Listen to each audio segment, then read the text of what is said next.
This is Dr. Hollisa Alewine bringing you another episode of More Than. And in this program, we're going to look at something that is more than yes. You say, what could be more than yes? Well, how about no? Yes or no? What's that have to do with anything? What does that have to do with the Torah? Well, as we're studying the commandments of the Torah, we realize that as we're reading the commandments, they're phrased a couple of different ways. It's the yeses, the you shall do this, but there's also a lot of no's. You shall not do this. And in general, human beings, we like to hear the yeses instead of the no's. And that's the challenge. There's a lot of commandments that are given as no's, the you shall nots.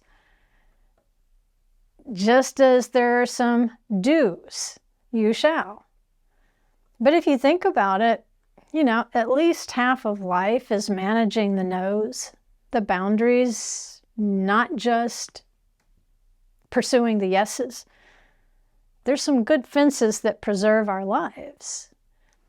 And if our life is at least half no, it's more than yes, there's no, then maybe learning to engage with the commandments that tell us no is important.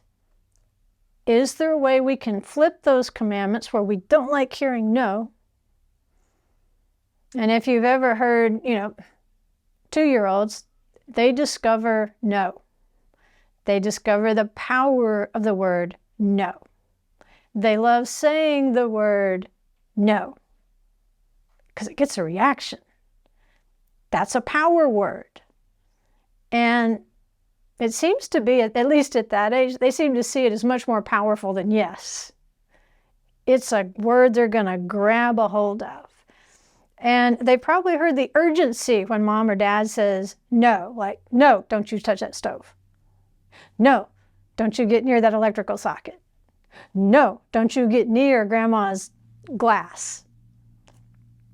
They hear the power in the word, and so they start experimenting like everything they say, like no, no, no, no, until they figure out, a better way to use no. So in a sense, they have a pretty good relationship with the word no at that age. Well, as we grow, what if we could maintain a good relationship with the word no or don't or not now? Could we actually, discipline ourselves to have as much enthusiasm to the no's and for the no's as we do for the yeses? And isn't that really what makes a disciple of Yeshua? A disciple is one who's disciplined. That's the root of discipline, is disciple. A disciple learns how to hear the no's along with the yeses. Remember Yeshua and Peter, they had a complicated relationship. But Peter could say something brilliant and spiritual in one breath, and then turn around and be the mouthpiece of Satan in the next. And Yeshua warned Peter. He said, look, Peter, right now, you pretty much do whatever you want to do. You're headstrong. But a day is going to come. You're going to be a true disciple. You're going to go where the Spirit leads you rather than where you want to go. You're going to understand those boundaries of being a disciple. You're going to be transformed into a person who's okay with being led of the Ruach HaKodesh, being led of the Holy Spirit, rather than having to control every circumstance. You're not going to have to charge in with your sword. You're not going to have to charge in with these affirmations that you can't keep.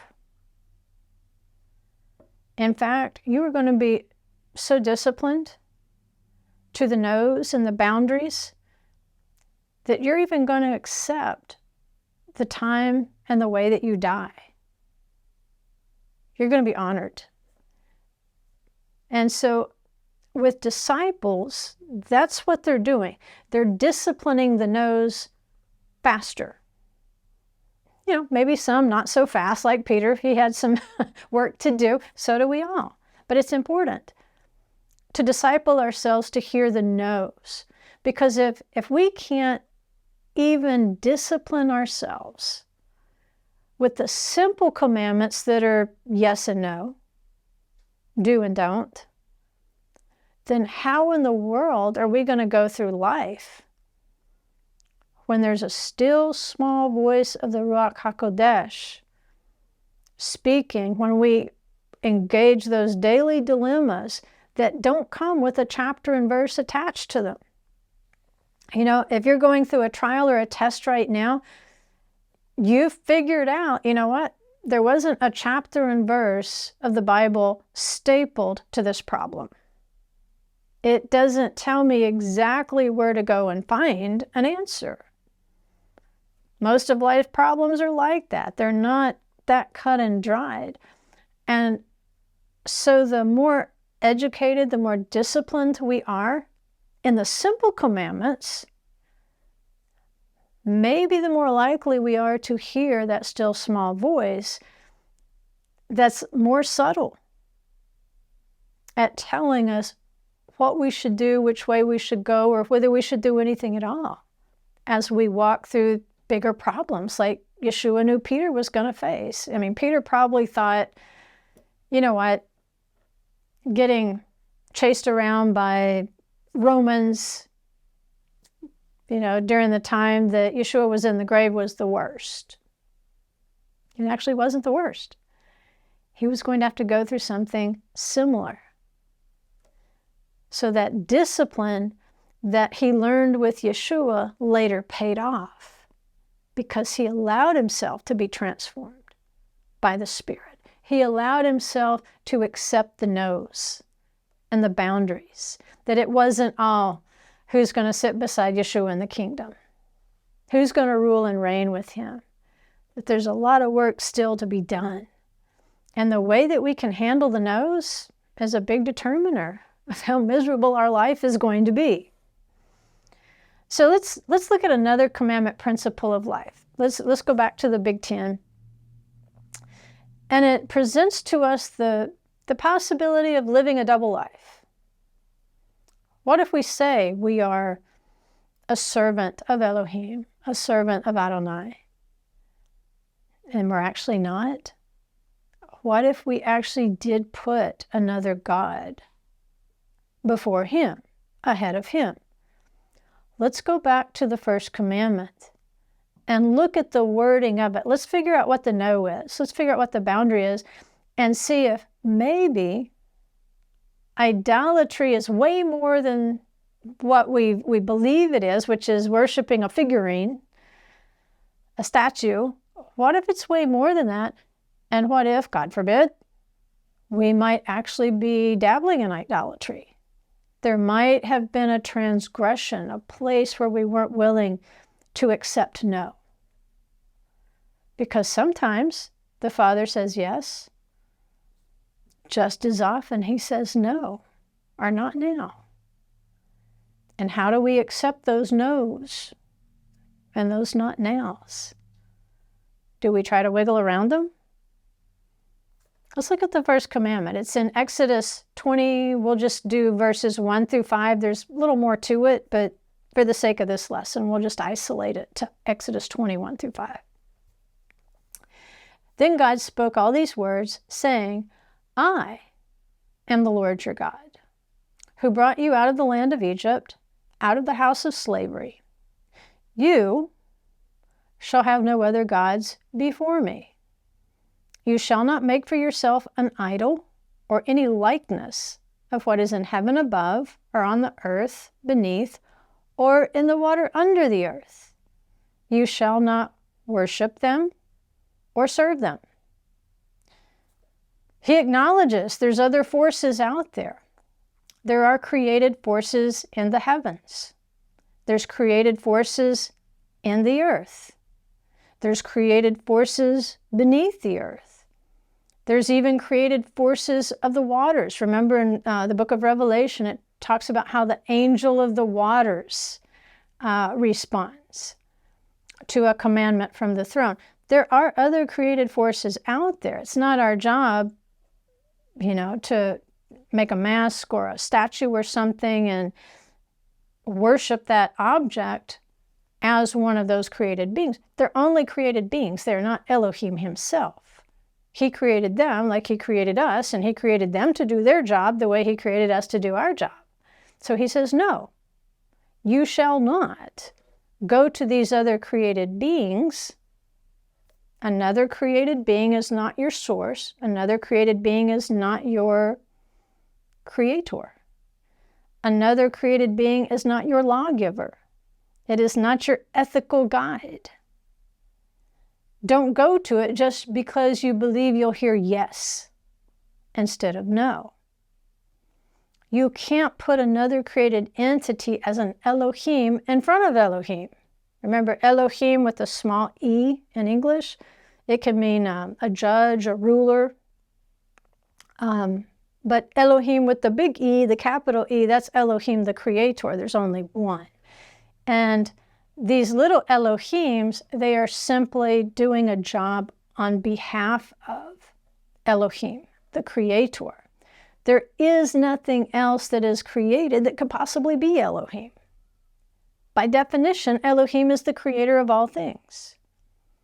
And if there's any other created Elohim, small e, that is a judge or an appointed ruler, they are not Elohim. They were created to do a job. They originated from Elohim. But they are not to be turned to because they have maybe a particular skill that he gave them to do that job. We're not to try to tap into that skill. If he has said no to a prayer, or not now to a prayer, we cannot turn to another source because we believe that source will grant us that prayer or that benefit that we are seeking that he has said not now. He says everything else in the universe goes behind him. He's the first. There's no second to compare to him. Everything else is behind him. So let's look at the commandment itself, where it says, you are not to have any other God before me. It says in Hebrew, Lo yihye lecha Elohim acherim al panai. And the grammar in Hebrew, it can be a little difficult to wrap our minds around. But let's try to do maybe a literal translation of that. Let's just try to follow the grammar as it's written here.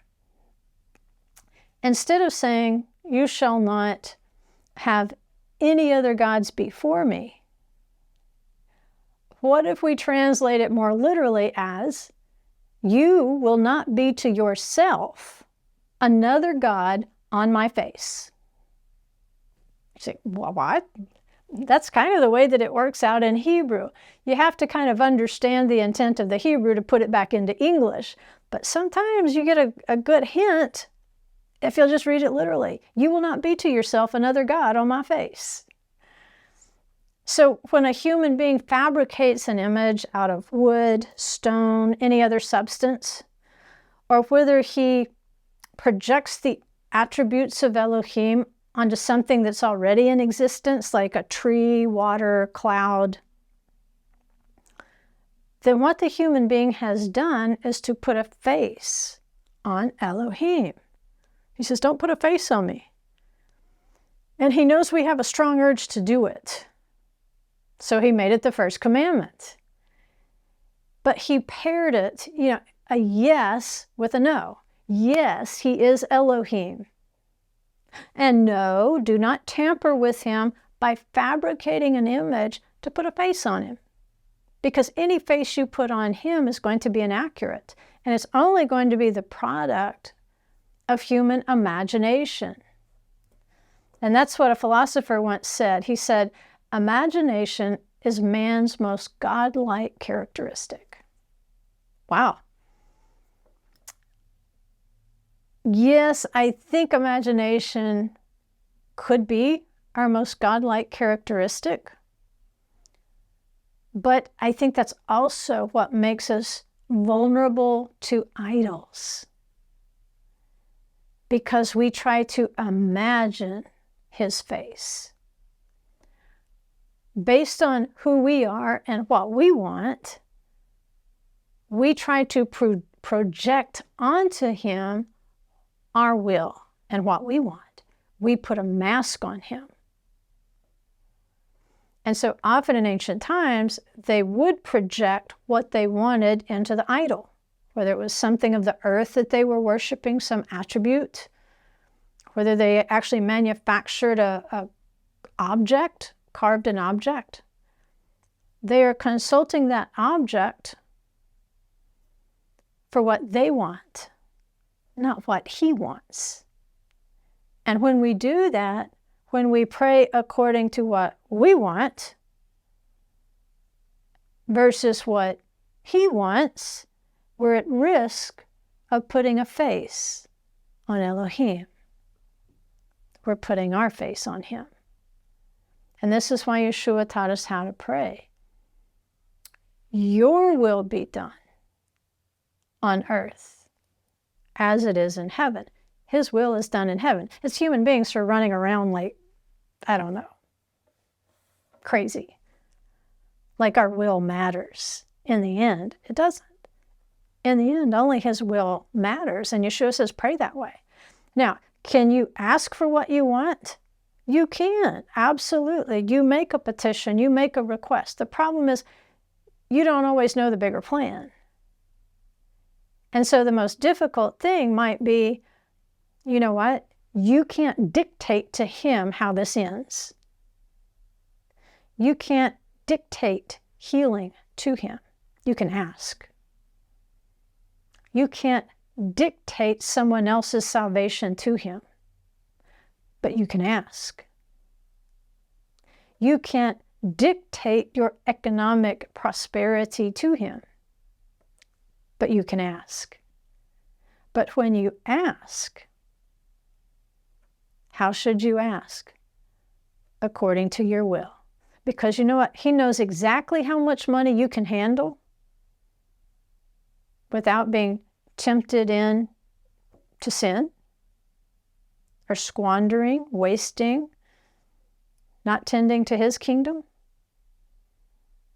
And he doesn't need your money, by the way. You don't need to win the lottery. He doesn't need your money because you know you just buy all the stuff you wanted and then you'd give him some. No, that's not a great prayer. Let me win the lottery. No.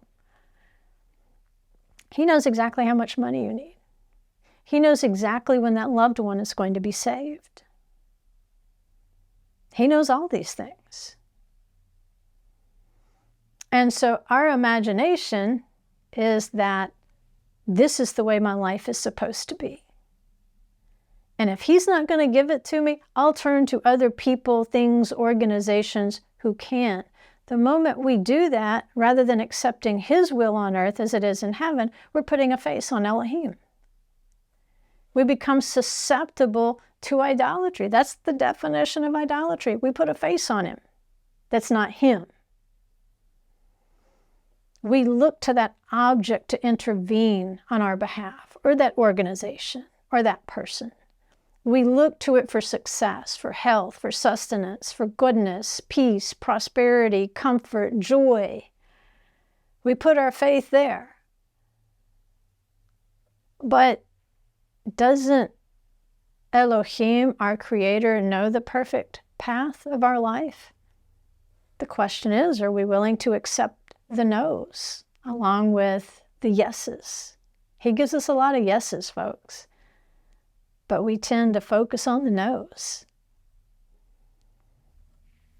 So rather than forging our own ideas about how much money we need, or when someone should be healed, or how they should be healed, and we're doing that without the spiritual discipline to put Elohim first in all things, we're in a danger zone.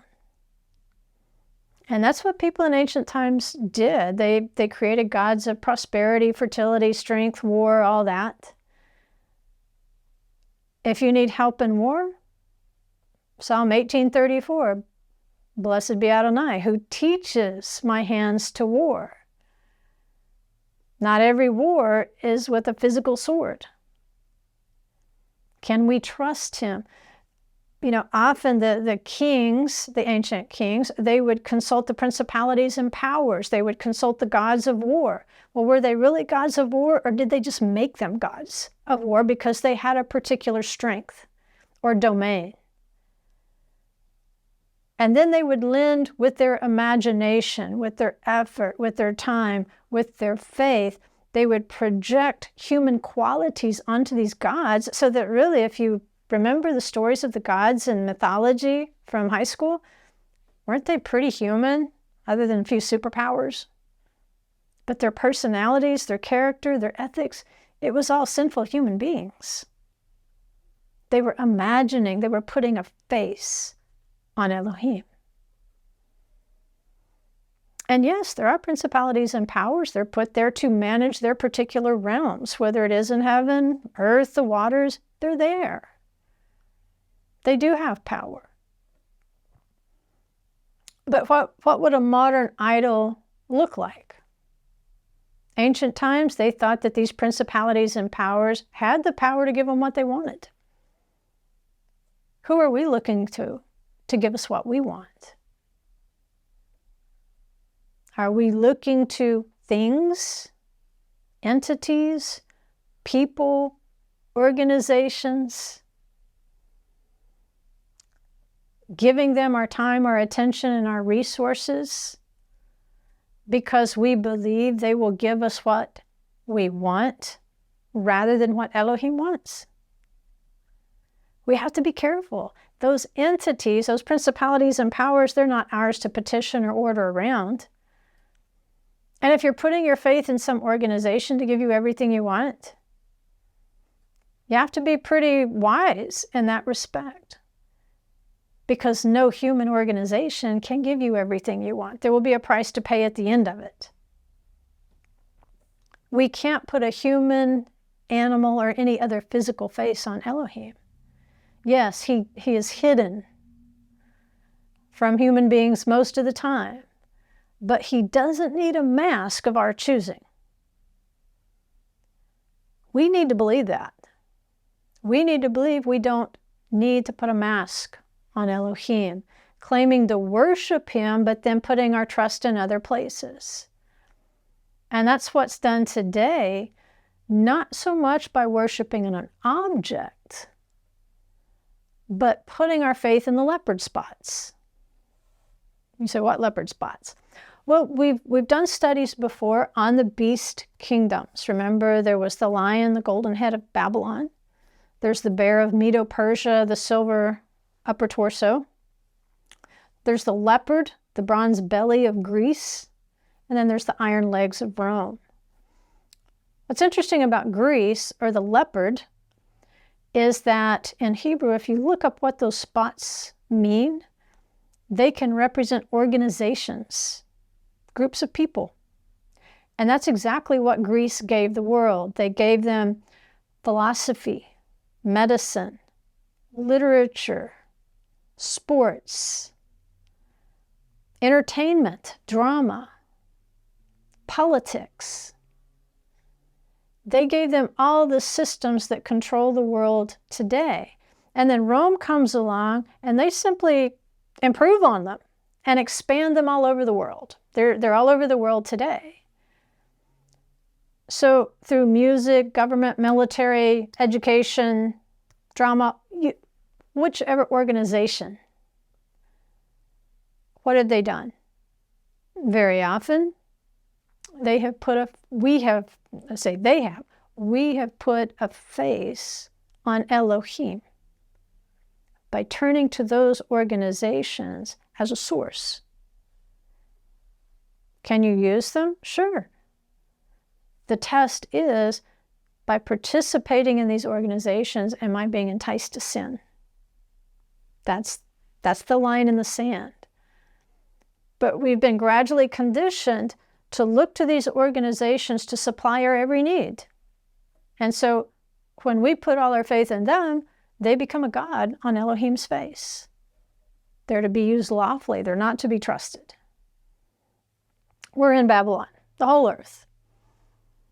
And that golden head of Babylon is still attached to the whole image. Remember what King Nebuchadnezzar saw? It was one big statue, 4 empires, plus the current feet and toes that are all over the earth. It's got that mixture out there. And so all these human beings made of clay were standing on the whole earth. But we know in Daniel's vision that the stone hewn out without human hands, there's another thing. Human hands can't do this. A human organization can neither do this, nor I don't think can even imagine it. But that rock of King Messiah, it hits those feet. It destroys those organizations in a moment. And the whole statue tumbles. Every empire tumbles from the head to the feet because it's one statue. It's not like Babylon's dead and gone. Babylon's still here.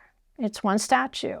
It just went down through Medo-Persia, and then Medo-Persia is still here. It just went down through Greece, and Greece is still here. It just went down through Rome, and Rome is still here. It just went down into the feet. So the world's systems together collectively, they're an image of the beast. And so when we say come out from among her, well, you can't come out of the world, but you can control how much faith you put in those organizations, how much faith you put in those systems. Can you go to a doctor? Sure you can. Can you vote? You should. Can you write? Can you paint? Can you do creative things? Sure, I hope you do. Can you play sports? Yes. Can you defend your country? Of course. Can you receive an education? Sure hope you do. Absolutely. We're in Babylon. We're not of it. So coming out of her is a yes commandment. Do that. But you're not going to be able to come out of the world itself. The only way you're going to be able to come out is to set some no's in place. Because if you can accept Elohim's no's, then you can execute those no's in your own life. Those iron, clay, and feet are everywhere. Here's the key. You say, how can I get out of Babylon when I'm in the world? Revelation 18:4 gives you a very simple key. You don't have to think about it too hard. It says, I heard another voice from heaven saying, come out of her, my people, so that you will not participate in her sins and receive of her plagues. Being in the earth and in its systems is inevitable. Participating in its sinfulness is not. If any of those things you enjoy, writing, painting, sports, education, whatever it is, can you do it without sinning? That's the simple question. The 10 Commandments are kind of like the Cliff's Notes of the yeses and the nos of the Word. All those organizations we know will be destroyed by King Messiah.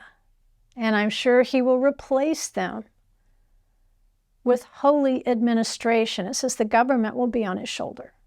So whatever systems he gives us to work within, we know they will be pure, they will be holy, and they will reflect the will of the Father in heaven. But first he has to expose the gods that we have made, the idols we have made, the faces that we have put on Elohim. Because yes, they can meet many needs, just like a created power in the heavens or the earth. They have their own powers, but they're not Elohim. And when those organizations begin exercising sinful power, sinful influence, sinful control over human beings, and they're only going to do that because human beings want them to do that, so that they can derive the benefit of it, so they can get what they want instead of what heaven wants, is just like ancient idolatry. Then those organizations can begin to function like a face on Elohim. And it's our responsibility to never let that happen to our faith in Elohim. He's the Lord of armies. He's the healer. He's the provider. He's the creator. He is the many names of who he is to his creation.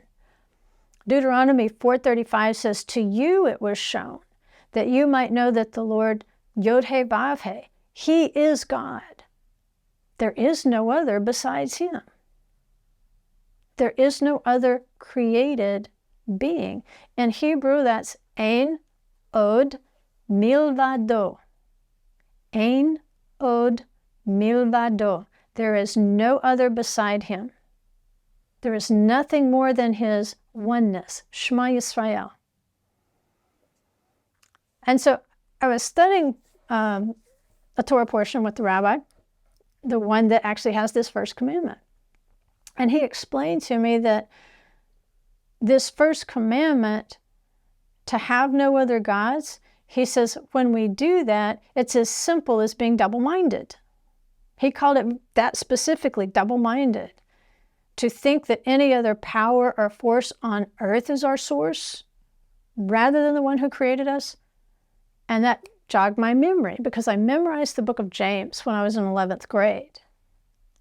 And James used that phrase as well. And I thought, how about that? All this time, I have never understood that James, chapter 1, was explaining the first commandment.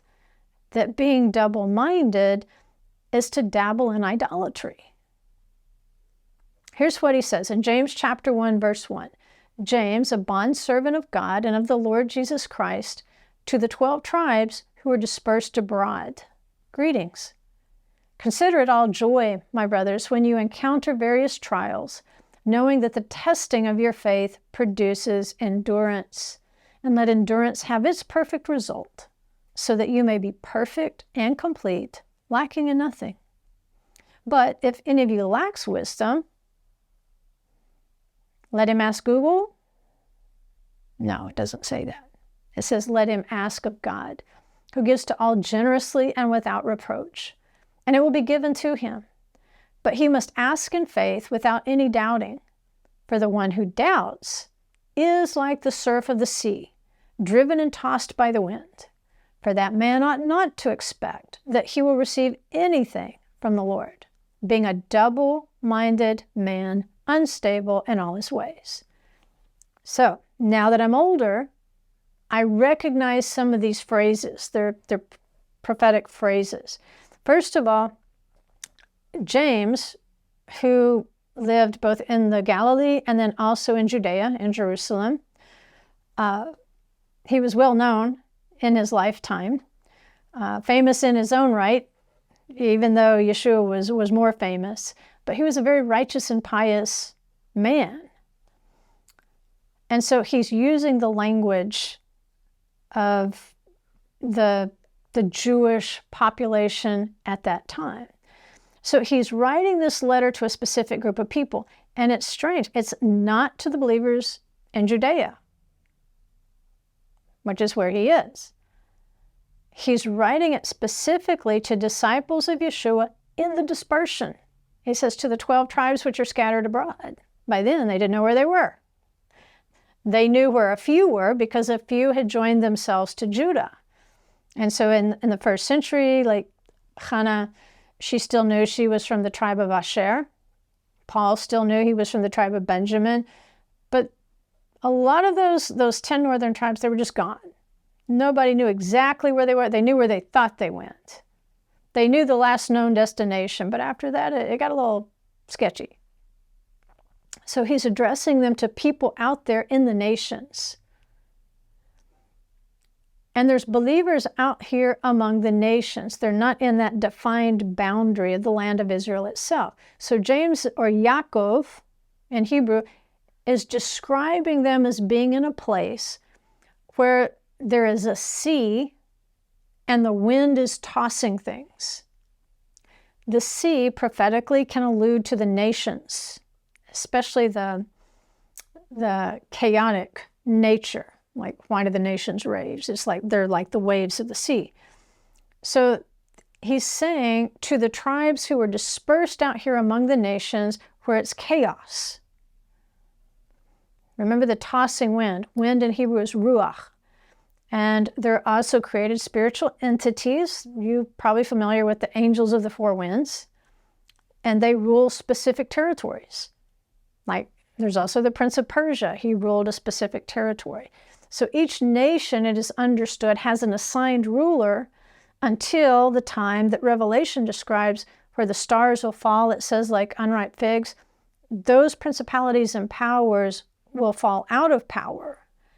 And then in Yeshua's kingdom, they will be replaced, where the 12 tribes will arise and they will accept and be prepared to rule and reign on the earth with King Messiah, judging from the 12 gates of Jerusalem. So they'll have the four sides covered. The angels of the four winds, will they still be out there? I don't know.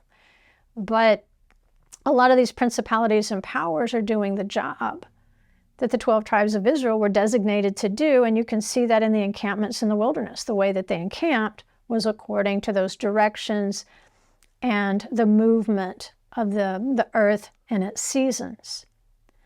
So until King Messiah returns and sets up his government, there are principalities and powers. And then James mentions asking for wisdom. It's like he thinks out here among the nations and the chaos of the nations, because now they're in a place, it's not like Israel where it says the eyes of the Lord are over it continually. Out there, there's extra things going on. Not that Israel itself does not have lots of things going on itself, but I don't think those nations understand who they're fighting. I would definitely, if I had to choose, rather fight with the Prince of Persia than the Holy One himself over his own property. But James mentions wisdom. He says, out here in these tossing nations, you're going to need wisdom, or chokhmah. In Hebrew, that's the first of the 7 spirits of Adonai that are listed in Isaiah 11:2. It's the 7 spirits, the Holy Spirit. It's one Holy Spirit. 7 manifestations of one Ruach HaKodesh. Because we know that the menorah was hammered out of one piece of beaten gold. And so James is giving believers an exhortation from the first commandment. There's only one Elohim, so believe it. Just one. You might be out here with all these principalities and powers, the wind-tossed nations.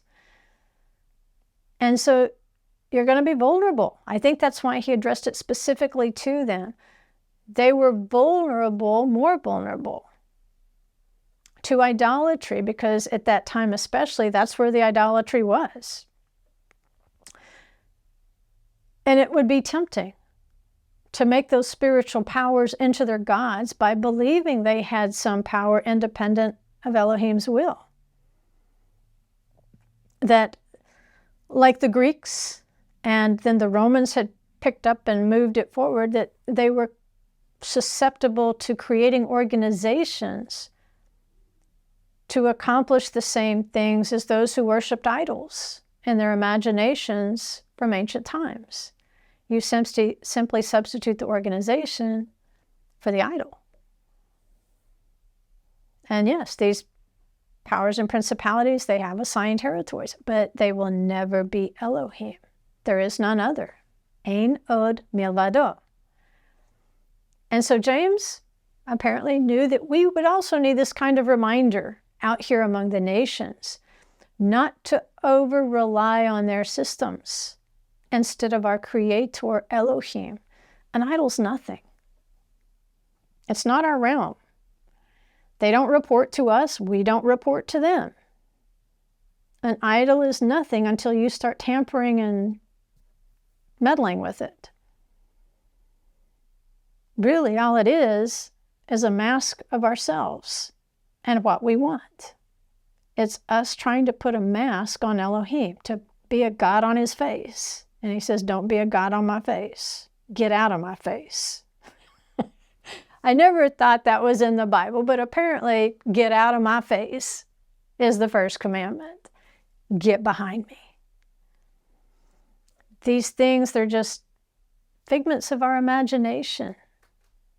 Masks we put onto Elohim of our will instead of His. So we need to turn to the Holy Spirit. Elohim is one. He will meet all our needs in His time, not our time. In His quantities, not ours. And when we start trying to work that system apart from His perfect will in our lives, we'll be double-minded. We'll be like the Israelites. We'll fall into fear. We'll fall into uncertainty. Because even though they said at Mount Sinai when Moses, okay, I'm leading you out to meet your Savior. They said, we will do and we will hear.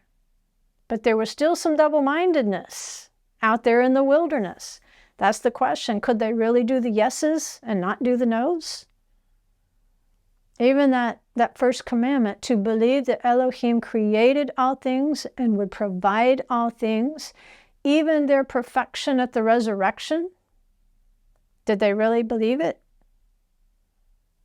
For some, it was so unbelievable they thought they'd die first.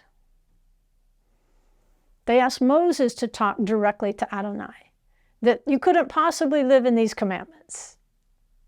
But you can live in the commandments. It's like, Moses, you relay the message. We'll die if we hear any more. No, you won't. You keep reading those commandments. You keep disciplining yourself to accept the no's along with the yeses. And it's really hard to judge them because do we believe the same thing? Do we really believe that we can be perfect and complete, lacking nothing, like James said, or have we settled for much less? Have we quit trying? Do we only try a little? Or do we disciple ourselves and discipline ourselves to the yeses and the no's? We don't have any control over the fact we're in exile, we're in Babylon, but we do have control over sin. That's what the commandments do. They teach us what sin is, and they teach us to reverence Adonai. They do those two things. But before we even get past the 10 commandments to 613 commandments of the Torah, there's really only one. Because the second one is like it. Shema Yisrael, Adonai Eloheinu, Adonai Echad. He's one. We got to get out of His face. We have to quit superimposing our will over His. We have to accept in our hearts there's none other than Him. He's the Creator. He created everything behind Him, including our neighbor. So, ein od milvado. Once we accept that, then we can begin to hear those 10 commandments without feeling like we're going to die if we hear a no, don't do that.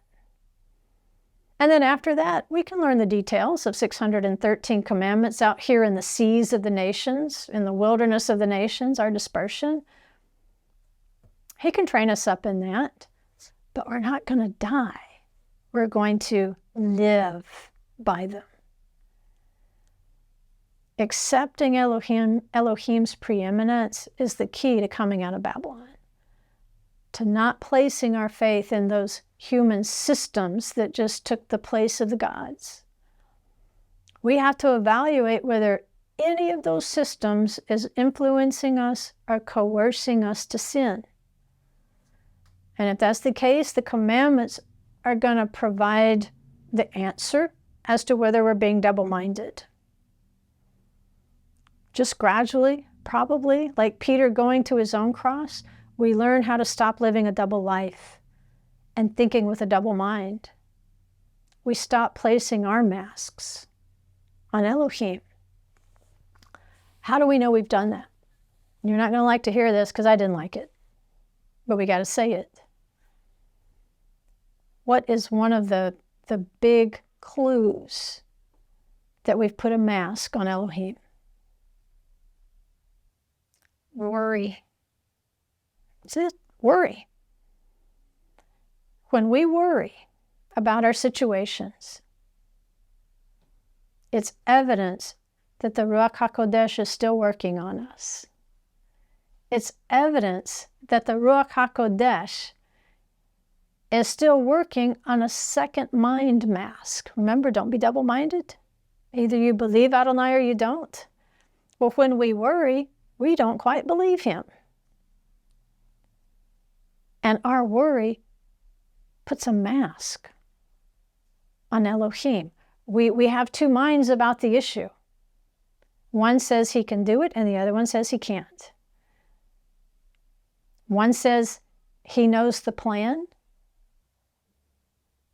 The other one says he doesn't know what he's doing. One of them says you can fully trust Elohim as your creator, provider, healer, protector, even the one who will resurrect you from the dead, perfect. When your worst fears come true, when you die, it'll actually be your greatest hope. Your worst fear is your greatest hope in King Messiah. He will resurrect you from the dead. But to be double-minded, there is some aspect of that you can't trust in him, that he will provide what you need, that he will heal the things he intends to heal, that he will protect you from the things he intends to protect you from. If you will abide in him and not be double-minded, and that's the key to not fearing, not worrying, is you have to believe that his will and should be done on this earth as it is in heaven. You have to be of one mind about that. If you're worrying, you are not of one mind. You're of two. Your worst fear, which is death, is your greatest hope. Ein od milvado. There's no human being, no principality, no power, no human organization that's going to resurrect us from the dead, to live in the presence of Elohim forever. Only one can and will. We can only believe one. We can't believe two. We can't believe our worry and him too. It's double-minded. It's putting a face on Elohim. And he says, get out of my face and quit worrying. Remember at the Reed Sea where Moses starts to cry out? He's like, what are you talking to me for? Get in the water. Because it's not water. It's dry land. When we do what Elohim tells us to do, it's evidence that we believe. That he will bring us to perfection by his Ruach HaKodesh. We're sitting here thinking, I will never, ever walk perfectly before Adonai. Well, wonderful. There was only one who ever did. That's Yeshua. If you could do everything perfectly in your own power, you would be Messiah Yeshua. But you're not.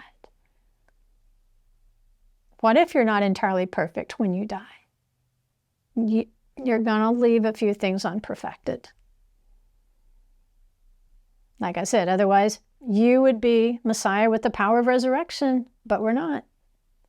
We're depending upon Yeshua's sinless life to raise us sinless from the dead, not the other way around. Yeshua is the living word. And what is that word? The word is the Torah. The word is the commandment. It's the yeses and the nos of Torah. The yeses and the nos of Torah are life from the dead. So we have to remember that. Next time we start to become worried and anxious about the economy, about the war, about our families, about disease, about politics, about every other care in the world, we have an opportunity. If you feel yourself worrying, don't say, oh no, I've put a face on Elohim. I must be an idolater. Don't say that. Say, oh my, The Ruach HaKodesh has just exposed a place. It's given me an open window to choose to put Elohim first, to put him before my worry. And all my worries have to go after him. I have to rearrange these things. I don't want to be double-minded. Do I still have the concerns? Yes, because you're still going to pray for them. You're not forgetting them. But what are you doing? It says, cast all your care on him. Easier said than done, but that's why you need to be a disciple. You discipline yourself over time to take those worries and say, I don't want to be an idolater. I don't want to put my worry in front of his face. No. I lay my petitions at his feet. They're his now.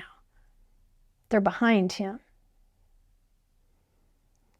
When we worry, he's exposing our imposter mind.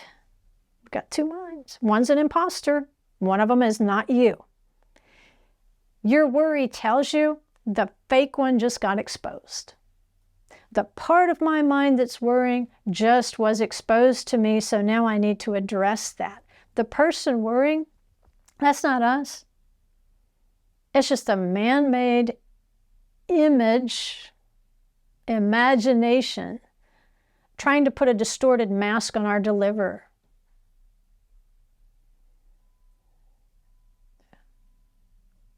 At Sinai, they didn't see a form. They only heard the voice. How are you going to hear the voice? The Word. You have to remain in the Word until the voice that you hear no longer takes on your image of worry. You need a single mind in every trial and every concern. Ein od milvado. There is none other than him. And that's how he's making you perfect.